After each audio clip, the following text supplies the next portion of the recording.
Karibu kwenye Heaven Simulizi, ulimwengu wa simulizi. Subscribe kwenye channel yetu kupata burudani za simulizi kila siku.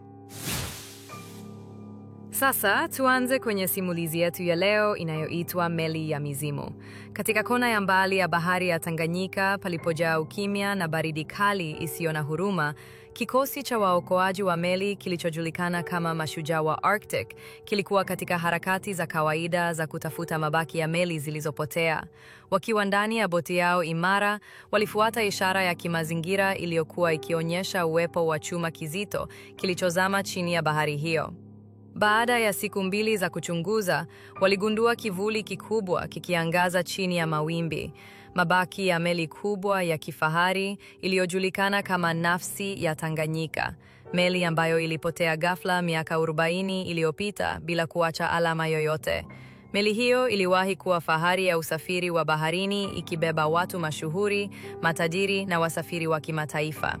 Kwa moyo wa udadisi na tamaa ya kupata hazina ya vifaa vya thamani, kikosi cha mashujaa wa Arctic kiliamua kuingia ndani ya meli hiyo iliyooza lakini bado ikisimama kwa njia ya ajabu.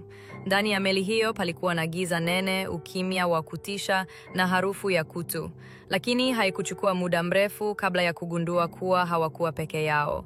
Mabaki ya chakula yakiwa bado kwenye meza, milango ikifunga yenyewe, kelele za nyayo za miguu zikiwa hazina mwenyewe. Lakini kilichowashangaza zaidi ni sura zilizokuwa zikiwatizama kutoka kwenye vioo, sura zisizo na mwili. Mmoja wa wafanyakazi, Grayson, alisikia sauti ya kuimba kutoka ndani ya ukumbi mkuu, na alipofuata sauti ile, hakurudi kamwe. Kwa hofu, waliamua kuondoka, lakini kila njia waliojaribu kutumia kurudi kwenye boti yao iliwapeleka sehemu ile ile, kama meli hiyo ilikuwa ikibadilisha muundo wake. Wakatambua kuwa Nafsi ya Tanganyika haikuwa meli ya kawaida, ilikuwa imelaaniwa.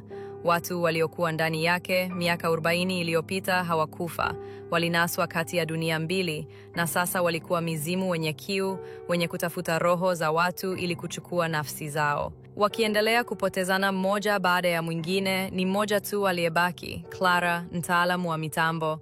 Kwa akili na ujasiri alifanikiwa kufikia chumba cha udhibiti, akaweka vilipuzi ambavyo walikuwa wakivibeba kwa kazi za uokoaji.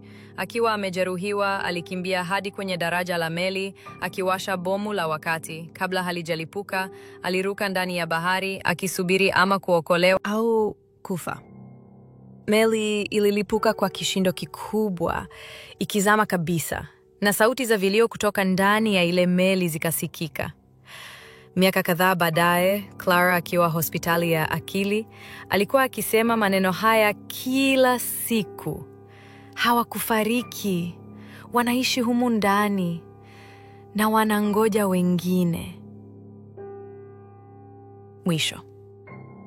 Unapokiona kitu kimepotea, basi ujue kuna sababu. Kumbuka, ukiona vyaelea, ujue vimeundwa. Asante kwa kuwa nami mwanzo mpaka mwisho, na hii ni Heaven Simulizi. Karibu mbinguni. Usisahau kusubscribe na kulike kwenye video hii. Pia, comment ulichojifunza kwenye simulizi hii.